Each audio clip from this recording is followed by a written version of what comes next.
Commander stood at the viewing window of his warship and watched the stars pass by.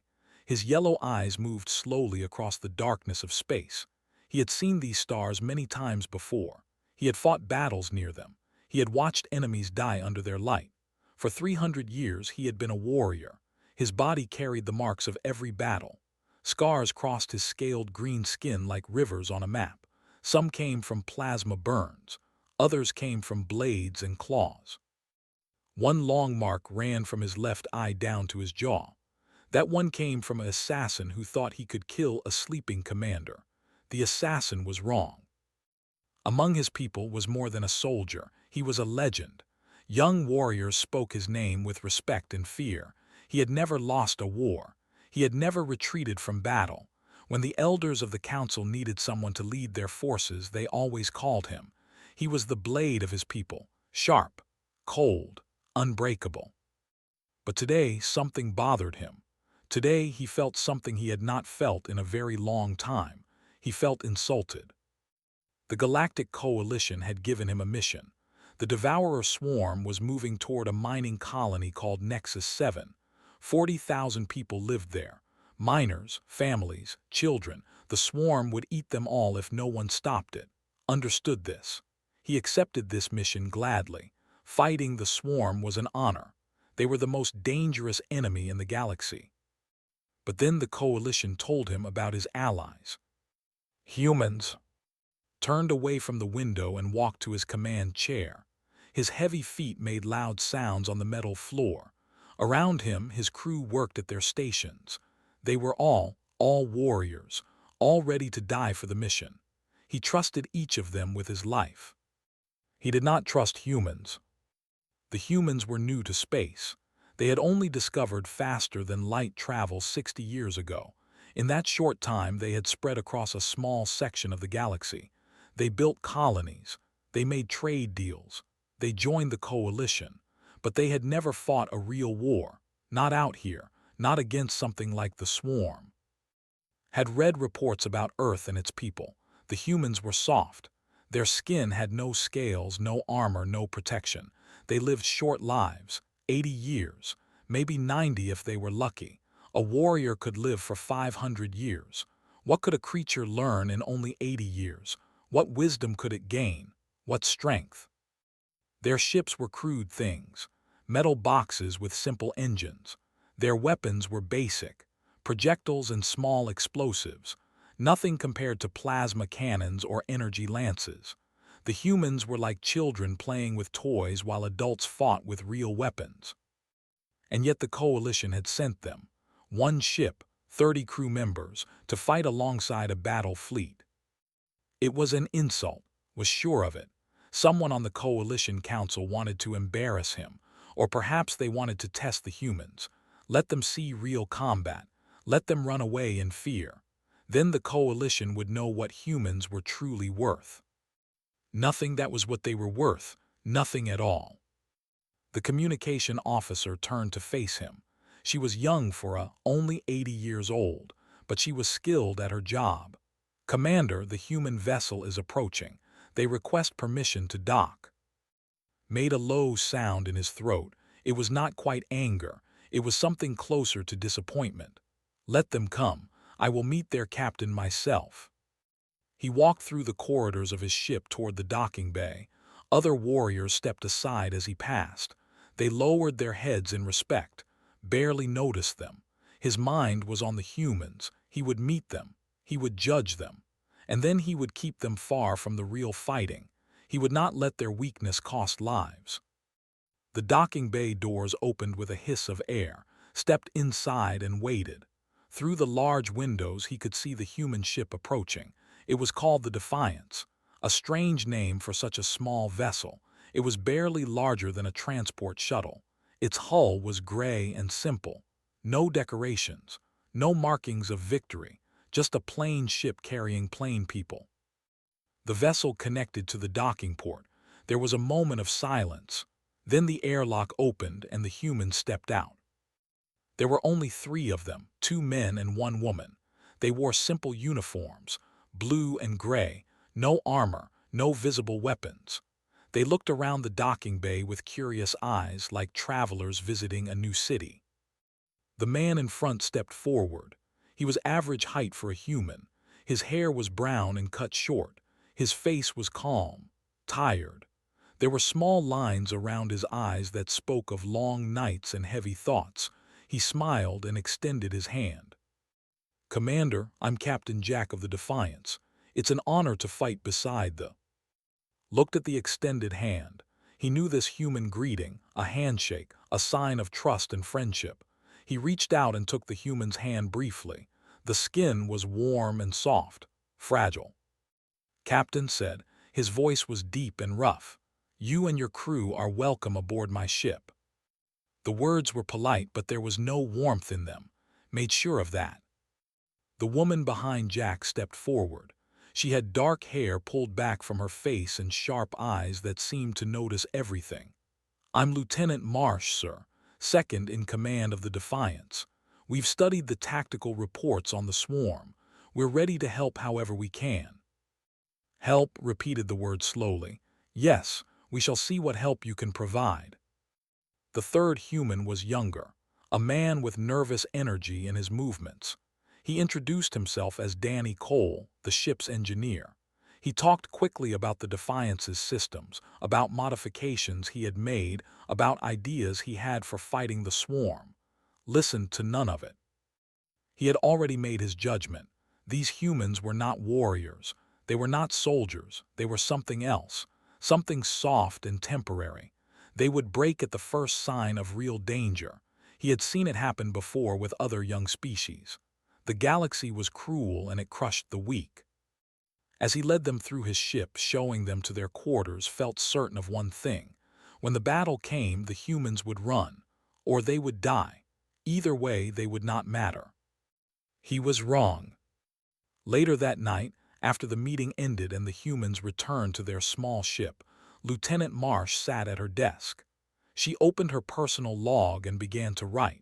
Her fingers moved slowly across the screen.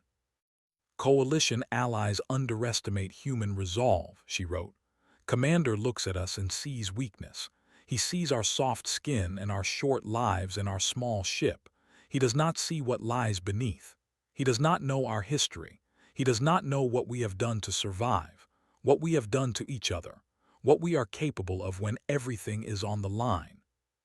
She paused and looked out the window at the warship. It was massive, powerful, a machine built for war. "This may change," she finished. "Soon they will all see."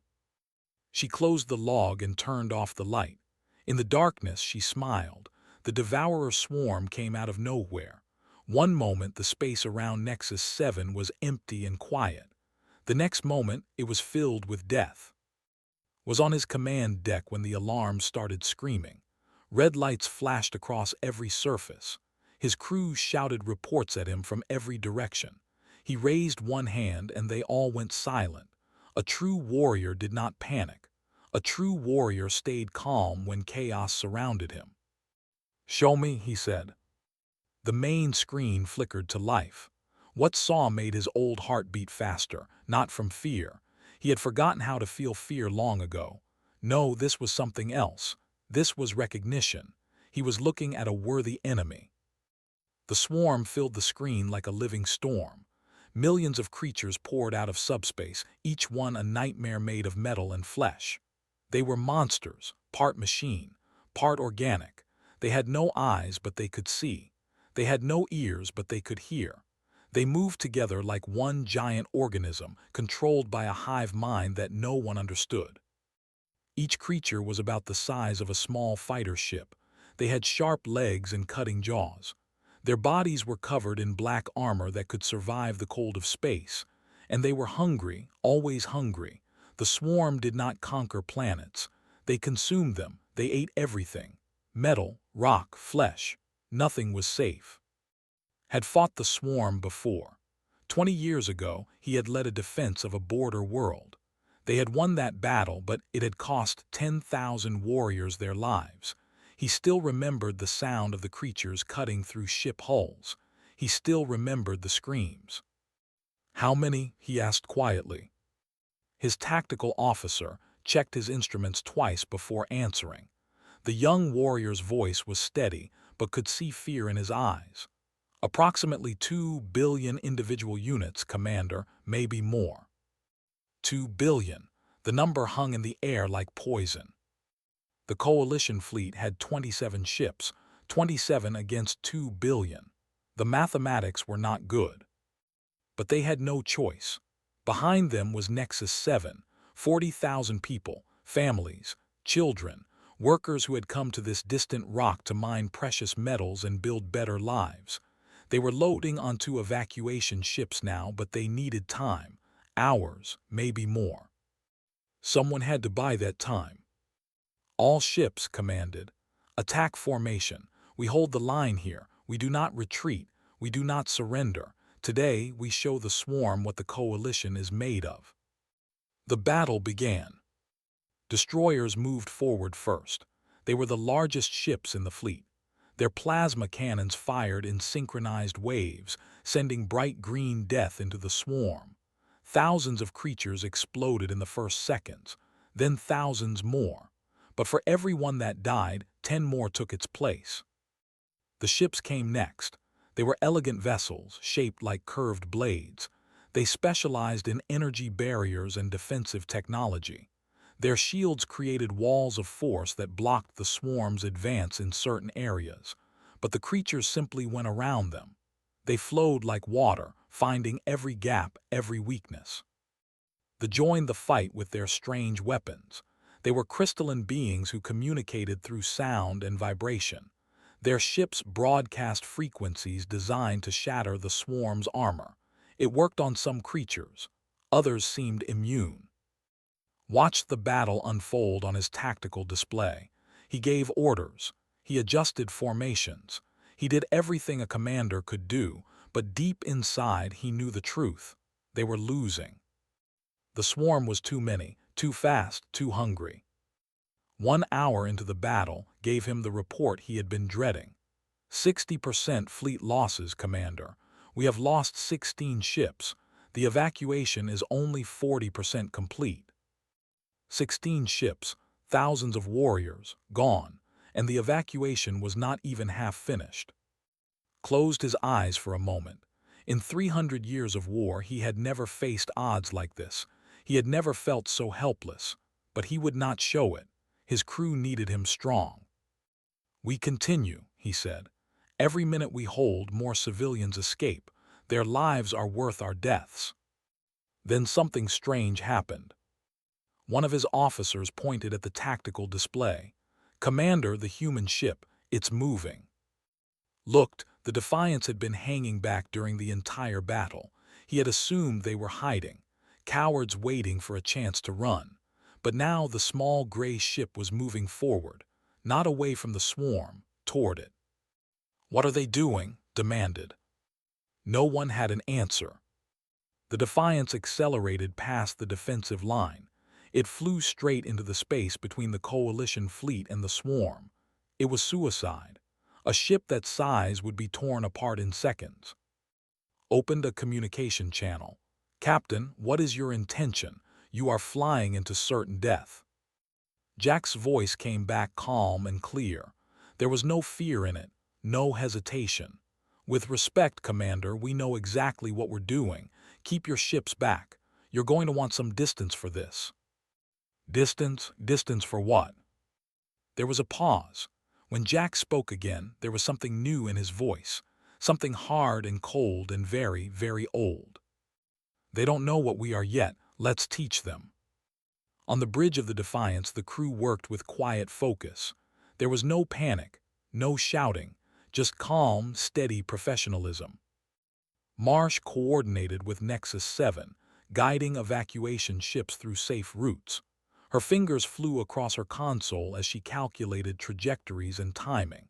Every second mattered. Every decision meant lives saved or lives lost. Danny Cole was in the engine room. Sweat ran down his face as he pushed the ship's systems beyond their limits. He had modified the Defiance himself. He knew what she could do. He knew what she could survive. He also knew what he was about to ask of her. Sam sat at the pilot's station. His hands were steady on the controls. He had flown combat missions on Earth before joining the space fleet. He had dropped bombs on enemy positions. He had seen cities burn. He thought he knew what war looked like. He was about to learn something new. In the medical bay, Lisa Tran prepared for casualties. She was a healer, not a fighter, but she had volunteered for this mission knowing what it might cost. She had left a family back on Earth, a mother, a sister, a nephew she had never met. She thought about them as she organized her supplies. She thought about what they would think if she didn't come home. Captain Jack sat in his chair and watched the swarm grow larger on the. He had a wife once. She died in an accident 3 years ago. No children, no family waiting for him. Maybe that was why he had volunteered for this mission. Or maybe it was something else. Maybe it was because someone had to do it, and he was tired of watching other people sacrifice themselves. "Weapons?" he asked. "Armed and ready," came the response. "Then let's give them something to remember." The Defiance fired 12 missiles into the heart of the swarm. They were not normal missiles. They were not simple explosives or standard warheads. They were something else. Something humans had built in secret. Something they called Nova Cinders. And when they detonated, the universe changed. The first missile hit the center of the swarm formation. For one heartbeat, nothing happened. Then space itself seemed to catch fire. A ball of white light exploded outward. It was brighter than any star had ever seen. He had to shield his eyes with his hand, even though they automatically dimmed to protect the crew. The light burned through everything. It erased the darkness of space and replaced it with pure, terrible energy. The Nova Cinder was not just a bomb. It was a miniature sun. Human scientists had found a way to create a small fusion reaction and wrap it in quantum particles. When the reaction exploded, it did not just release heat and force. It scattered burning fragments in every direction. Each fragment continued to burn for several seconds, cutting through anything it touched. The first detonation killed 300,000 swarm creatures instantly. They simply stopped existing. Their bodies turned to ash and vapor in less than a second. The shockwave pushed outward, throwing millions more into chaos. Then the other 11 missiles detonated. Stood frozen on his command deck. His crew had stopped working. They were all staring at the incomplete silence. None of them could believe what they were seeing. 12 small suns burned in the heart of the swarm. The creatures died by the millions. Their formations shattered. Their coordination broke. For the first time in recorded history, the Devourer swarm stopped advancing. They hesitated. They actually hesitated. His voice was barely a whisper. They weaponized a star. The humans weaponized a star. Could not respond. He was thinking about human history. He had read their records before dismissing them as exaggeration. Stories of weapons that could destroy entire cities in a single flash. Stories of bombs that poisoned the land for generations. Stories of soldiers who charged into certain death because someone ordered them to. He had thought these were lies, myths created by a young species trying to seem important. Now he understood. They were not lies, they were warnings. The humans had been doing this for a long time, not in space, on their own world. They had been building weapons of terrible power and using them against each other. They had learned to make fire that could not be stopped, poison that lasted forever, and now light that burned like stars. And they had brought these gifts to the galaxy. The swarm was recovering. The hive mind was adapting, pulling the surviving creatures back together. There were still over 1 billion of them. The Nova Cinders had killed many, but not enough. Not nearly enough. The Defiance should have retreated. Any sane crew would have used the chaos to escape. But the small gray ship did something else instead. It flew deeper into the swarm. Open the communication channel again. "Captain, you have done significant damage. Now withdraw, save your crew." Jack's voice came back steady and calm. "Can't do that, Commander. The evacuation isn't finished. Someone needs to keep the swarm busy." "You will die."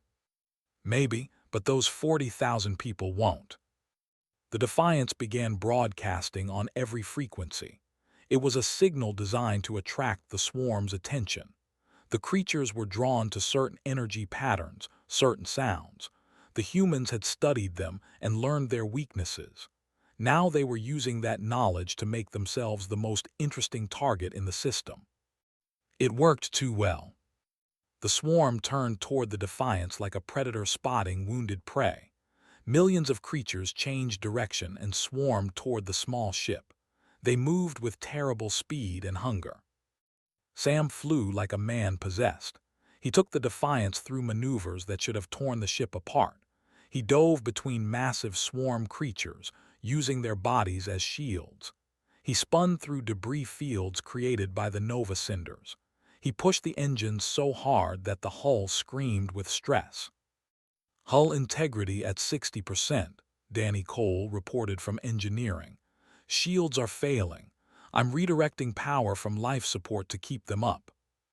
Do it, Jack ordered. The temperature on the bridge began to drop. The air grew thin, but no one complained. They kept working. They kept fighting. Marsh watched her console with fierce concentration. The evacuation transports were moving through the safe corridors she had calculated. 20,000 people had already reached safety. Another 20,000 were still waiting. 15 minutes, she said. We need to hold for 15 more minutes. 15 minutes, an eternity in battle. The swarm was adapting to human tactics. They stopped chasing the Defiance in a single mass. Instead, they split into smaller groups. They tried to surround the ship, to cut off every escape route. Sam saw what was happening. They're learning fast. Humans aren't the only ones who can think, Jack said. But we're better at it. Find me a way through. Sam studied his instruments. His mind worked faster than it ever had before. He saw patterns in the chaos. He saw possibilities where others would see only death. He was a pilot, and this was what pilots did. They found the way when there was no way. There, he said, the debris field from the fourth Nova cinder.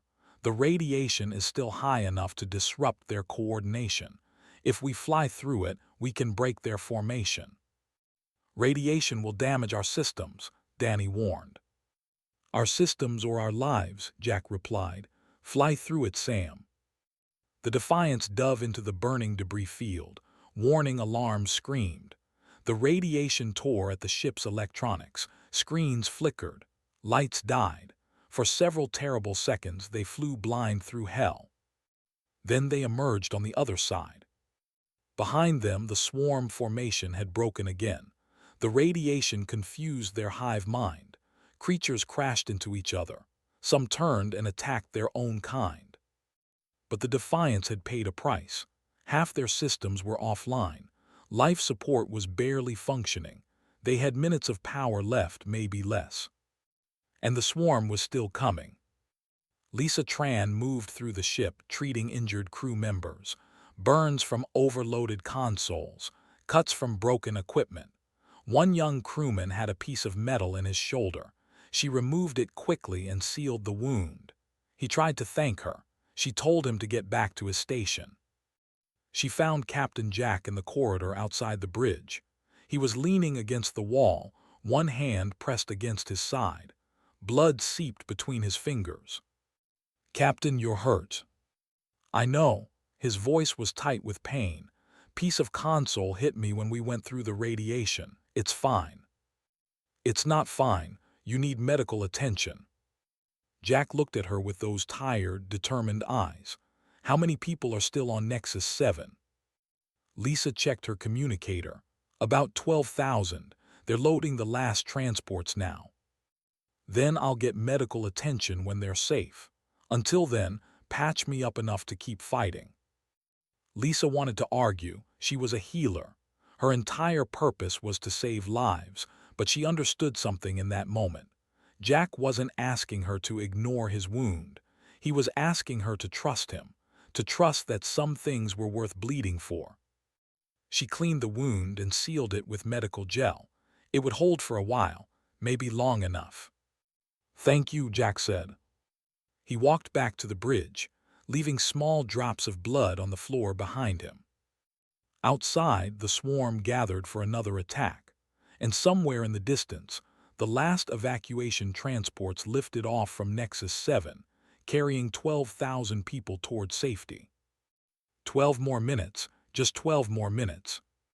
The Defiance turned to face the storm, made a decision that went against 300 years of training. He ordered his remaining ships to support the humans. His tactical officer looked at him with confusion. "Commander, the Defiance is one small ship. Our forces are badly damaged. If we commit to protecting them, we risk losing more vessels." "I know," said.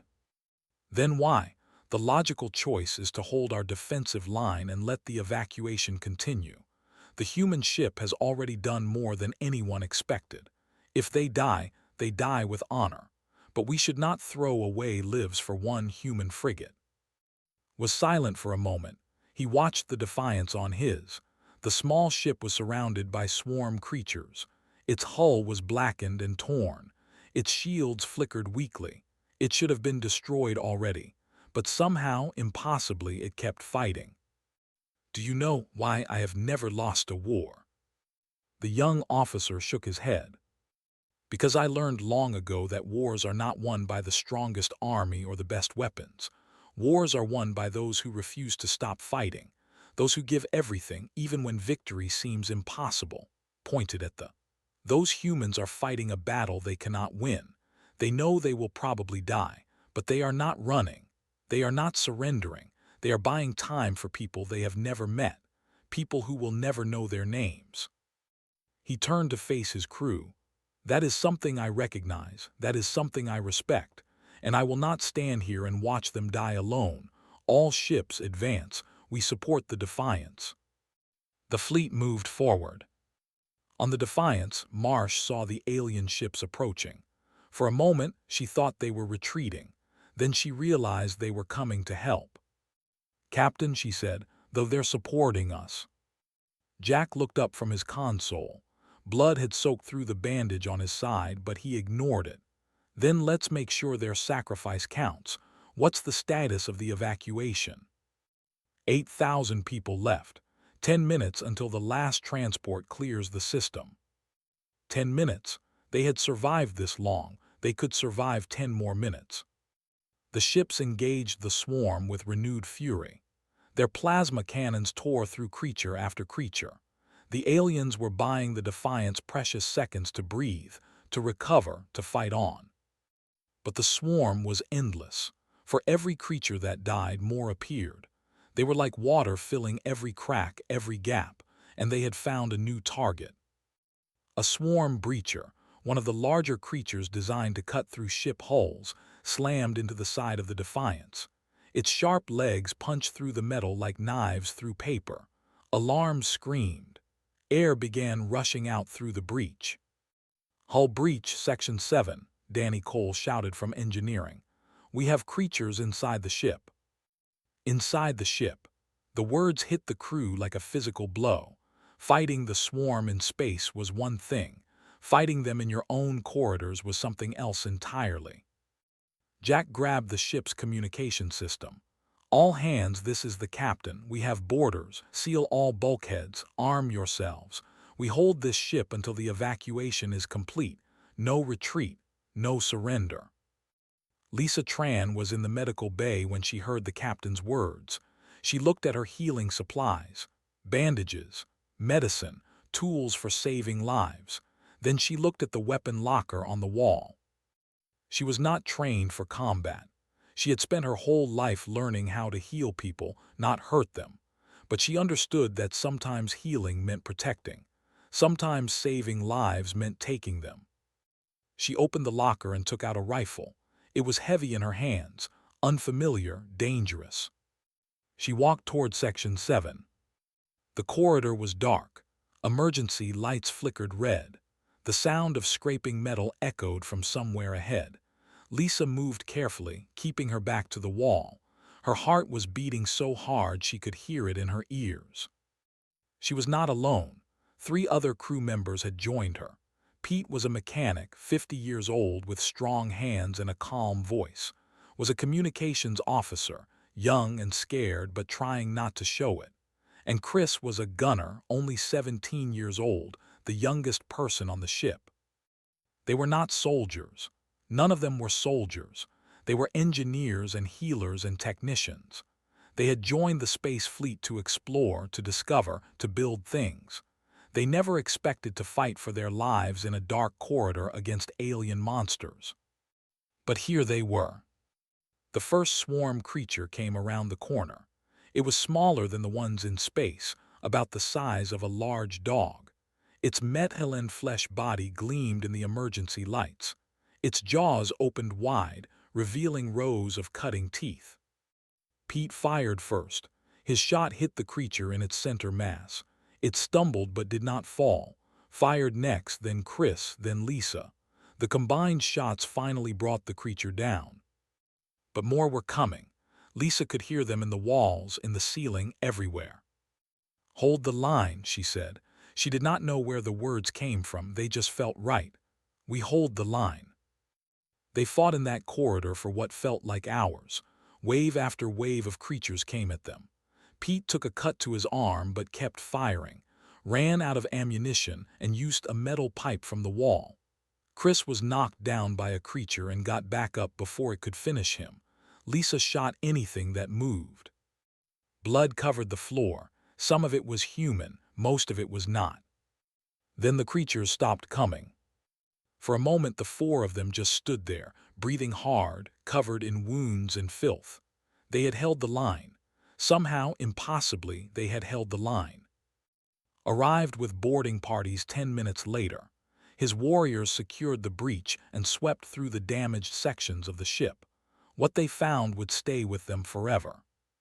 The humans were wounded and bleeding. Some were dying, but they were still at their posts, still fighting, still protecting their ship. Found Captain Jack on the bridge. The human had 3 wounds now. The one in his side, a cut on his forehead, and a burn on his arm from an exploding console. He should have been unconscious. He should have been dead. But he was still sitting in his chair, still giving orders. "The evacuation," Jack said when he saw. His voice was weak, but his eyes were clear. "The evacuation." "Complete," said. The word came out quieter than he intended. 40,000 civilians reached safety, every single one. Jack smiled. It was a strange expression, tired, relieved, proud. Blood covered his teeth, but he did not seem to notice. "Then we did our job." Looked around the ruined bridge. He saw Marsh at her console, still tracking ships that were already safe. He saw Sam slumped over his controls, exhausted but alive. He saw Danny Cole's voice coming through the intercom from engineering, reporting damage that would take months to repair. He saw humans who had given everything and asked for nothing in return. "Yes," said slowly, "you did." He thought about his long life, 300 years of war, 1,000 battles, enemies beyond counting. He had seen warriors of every species in the galaxy, strong ones, skilled ones, brutal ones. He had never seen anything like this. The medics began treating the human wounded, stood in the center of the broken bridge, and felt something he had not felt in a very long time. He felt small. The Battle of Nexus 7 ended 3 hours after the last civilian transport reached safety. The Devourer swarm, broken and confused by human weapons and resistance, finally retreated into deep space. It was the first time in galactic history that the swarm had been driven away from a target they wanted. Military analysts across the coalition would study this battle for centuries. They would write reports about tactics and technology. They would discuss the effectiveness of Nova Cinder weapons and the importance of Allied coordination. They would create simulations and training programs based on what happened at Nexus 7. But knew that all those reports would miss the truth. The coalition had won because of something that could not be measured or simulated. Something that lived in the hearts of 30 humans aboard a small gray ship. 1 week after the battle, walked through the corridors of Sentinel, the Coalition's main military hospital in this sector. The station was crowded with wounded from the battle, warriors, soldiers, healers who had pushed themselves too hard, and humans, many humans. He found the room he was looking for at the end of a long hallway. The door was open. Inside, Captain Jack sat up in a medical bed, surrounded by his crew. They looked different from the last time had seen them. Cleaner, bandaged, alive. Marsh had her arm in a sling but was smiling at something Danny Cole had said. Sam sat in a chair by the window, staring out at the stars with quiet contentment. Lisa Tran was checking Jack's medical readings, her healer's instincts still active even when she was off duty. And there were others. Pete with his arm wrapped in regeneration bandages, with a small scar on her cheek that she seemed proud of.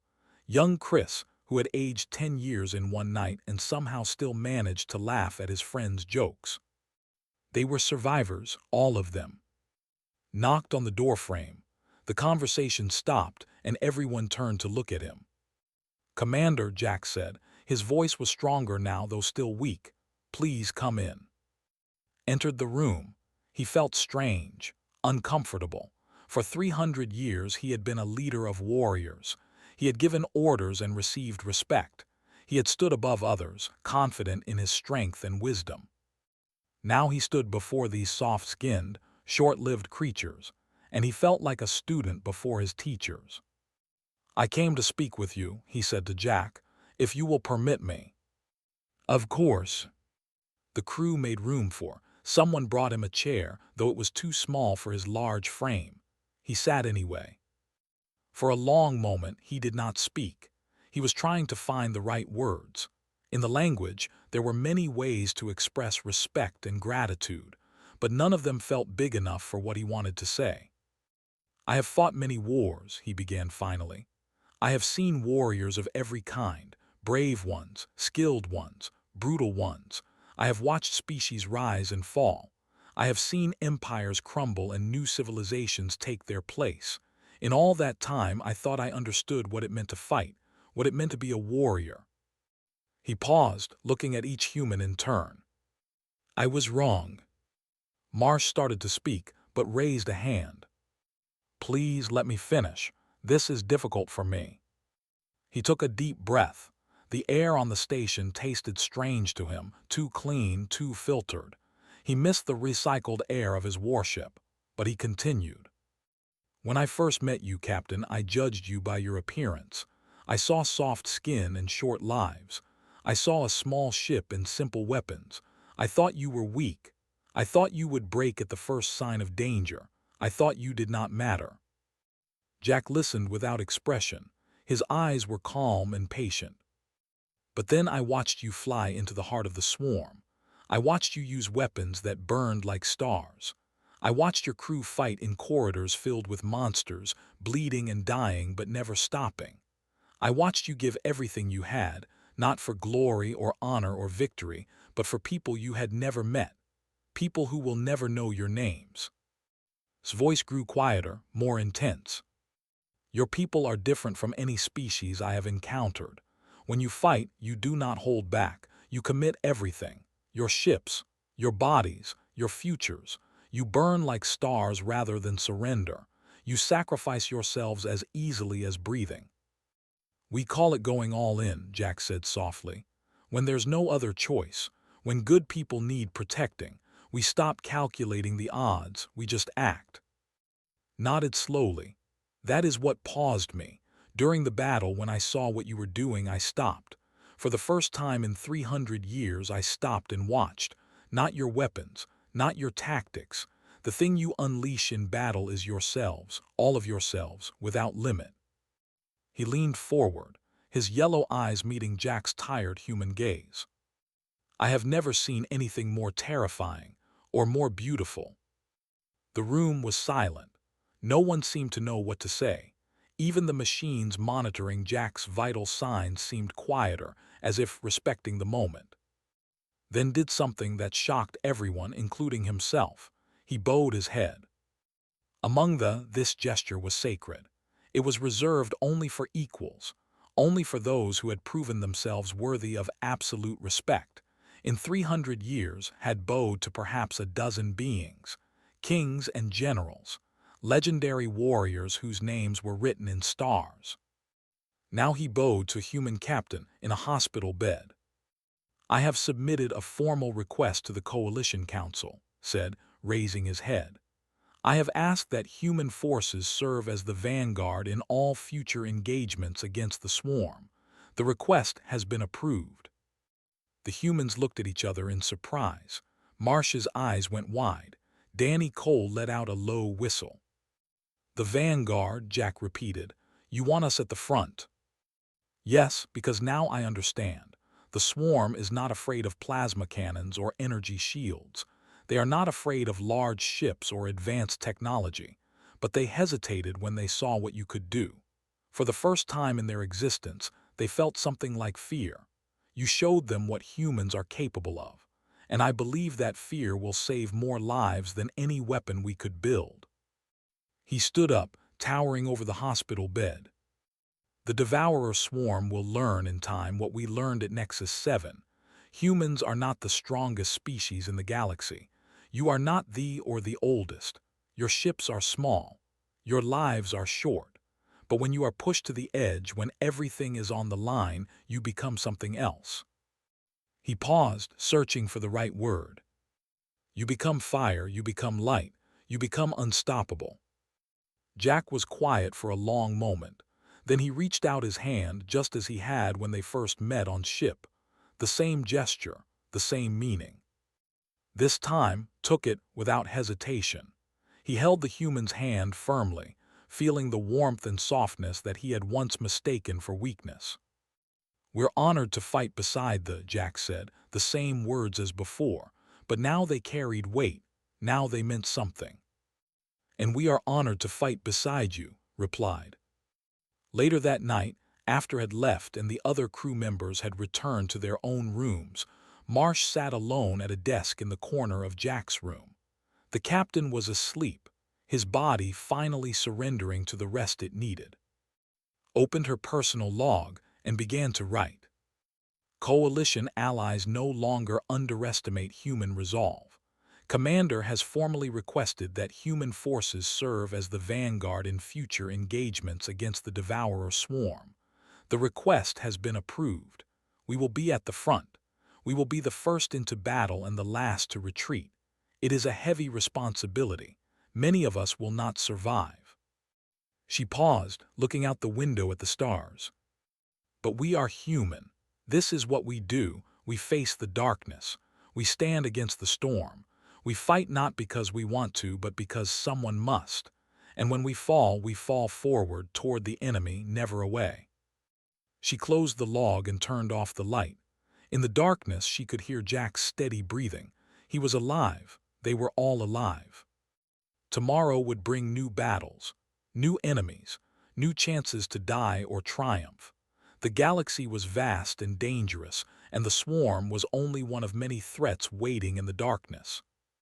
But for tonight, at least, humanity had proven something, not just to thee or the Coalition, to themselves. They were fire, they were light. And they were just getting started.